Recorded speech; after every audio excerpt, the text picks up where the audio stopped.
It's God's side and the other side. And we don't care nothing about the other side. Bernie Mac, Steve Harvey, Cedric the Entertainer, Kevin Hart, Ricky Smiley, Eddie Murphy, Chris Rock, Chris Tucker, D.L. Hughley. Whoever I just named, I know there's one comedian coming to mind right now. That's probably Katt Williams. Now, if you haven't heard, about 13 million people at the time of this video have watched a new Club Shay Shay interview with Katt Williams, where he's talking about all types of topics such as joke theft, his issues with other comedians, just Hollywood in general. And it's been causing a lot of uproar. Now, if you're new to this channel, you don't know by now, we take current events or unique situations and explain psychology and science using them. And I thought this was a perfect example to talk about men's mental health. Now you're thinking, where does this all come in? Now, let's start with a meme I saw a few months ago that went viral saying that it's okay for men to vent to women. Now, this is not about men versus women, but the key point is men venting, men talking about issues, because there's a big narrative that you just keep it bottled up inside. And there's no surprise why men tend to die much earlier than women, as well as more suicide. So this is a big issue. Now, to bring it back to Katt Williams, there's a lot of different topics he covered, and Shannon did a great job of providing that space, being objective as possible, giving feedback, and letting it be known that these are some issues that he was going through, and these are his opinions and thoughts. And I hate to seem like a petty individual for picking apart lies, but Jussie Smollett gonna keep lying until you say we don't believe you. Like, it's important in the checks and balances of the universe that liars not get to make complete narratives for themselves. Because oftentimes men are told that you just take it. And what happens when you bottle something up and it's stirring up for a long, long time? It's either going to fail or explode, but either of those outcomes are something that we do not want. Now, when you talk about mental health or letting things out, a great outlet is to write it down, be creative, create something. And being a comedian, Katt has done that for over 2 decades. So you can see that he has an outlet to release through his art.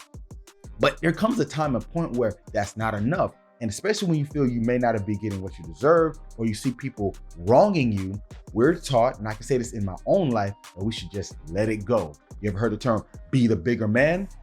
I don't really like that term, and especially when I'm 6'1", 225 pounds, a lot of times I am the literal bigger man, but it gets old having to just turn the other cheek, be the bigger man. There's a point where, why is it not okay for a man to talk about these things? Now, granted, this was on a huge platform, but the point is, it was let out. Now, this comes to a term in psychology we call catharsis. Now, this comes from a Greek word meaning to cleanse or purify. So in psychology, we talk about catharsis. It's something that releases this energy, releases what we want to say, get off our chest, what's stressing us. Because stress, we always say, is a big issue. It can be a killer, but we never talk about what stress can do. Because if you don't know, stress is an actual physiological occurrence that involves the body going through subtle changes, sometimes chronic and major changes, to help it survive. It made sense thousands of years ago to go into fight or flight because it kept you active and ready to go, whether you need to take on the action or get away from it.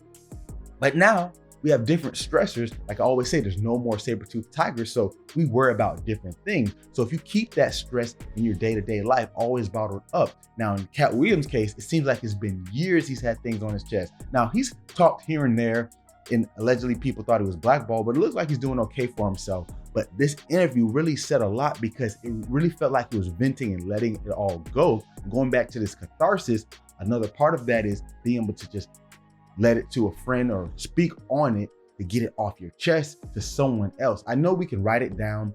We can just talk to ourselves about it and like, okay, what's going on? That's good because you can work out the details. But when you can really release it to someone else, it's just a different dynamic. In this case, he released it to millions of people. They canceled me for these things because why would you talk about another black dude? Race is not where the line is drawn. It's God's side and the other side. And we don't care nothing about the other side. Now, there's obviously going to be controversies since there's other people involved that did not like some of the things he was saying. But I think, and I try to be objective as possible on this channel because we're trying to break down the psychology of it all. But I think if there's some grounds for what he's saying, I'm not saying he's right or wrong, or someone's lying or not lying, but if there's grounds for what he's saying, he gave a lot of justification of why he felt this way. Because that's a big part of the the process is not just saying, oh, I feel bad. There's also solutions that need to be found, or there's also outcomes we need to talk about versus just saying, I want to talk and talk and talk. So he was breaking down what he thought and why to make sense of it.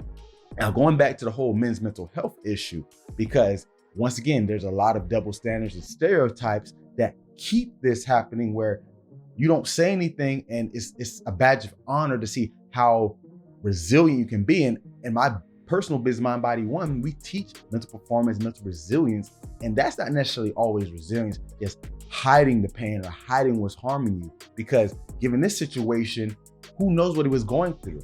He said he didn't drink like that. He didn't partake in drugs like that. So it wasn't like he was going to necessarily the negative coping mechanisms that a lot of people, especially in Hollywood, end up doing. But even for non-Hollywood people, us everyday people, it usually goes into places where they shouldn't be, or there's projection where you take it out on others.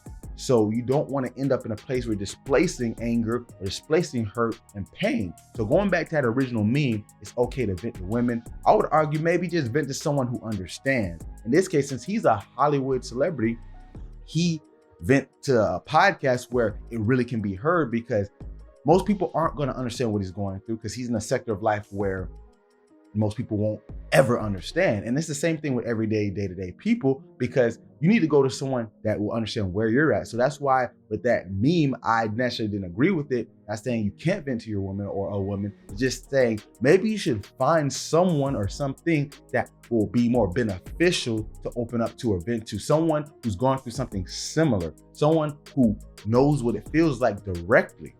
That way they can give you feedback to kind of console what you're thinking, but maybe even give solutions on how they got through what they're going through. Because when we talk about this catharsis, just letting it out is one part of the battle.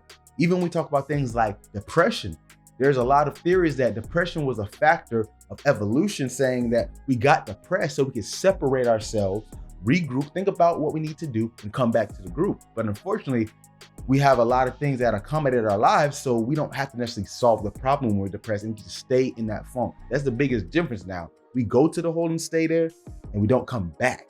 Now, that's another thing to talk about in another video, but all in all, this Katt Williams situation is very interesting. And like when I saw the clips and I started watching the podcast, I'm like, there's definitely something here. And like I said, this is not to be like who's right or wrong, or fault one side or another, but it's to bring out a big issue amongst the real things that goes through men's mind and how they deal with different stressors. And there's no one size fits all way, but just seeing that he was basically giving a tell-all of what he's been dealing with, how he thinks, how he feels. And even though it was to millions of people, it was to Shannon Sharp, who I guess he trusted enough to tell this, even if it's a big platform or not. He had to trust the source to say, hey, this is what I'm talking about. I think I can say it here. So all in all, if you do have something you're going through, make sure you reach out to someone at minimum that can at least talk to you. If you need more, get professional help. So guys, thanks for tuning in. This is the first video of the new year. I'm excited. I've been going for a while on this channel while building up my business. Other channels, we have a lot going to work on that side, but I'm gonna be on this channel bringing you how we always do to break it down. I did far too much work for somebody to come years later and try to tag along just for their own self-aggrandizement.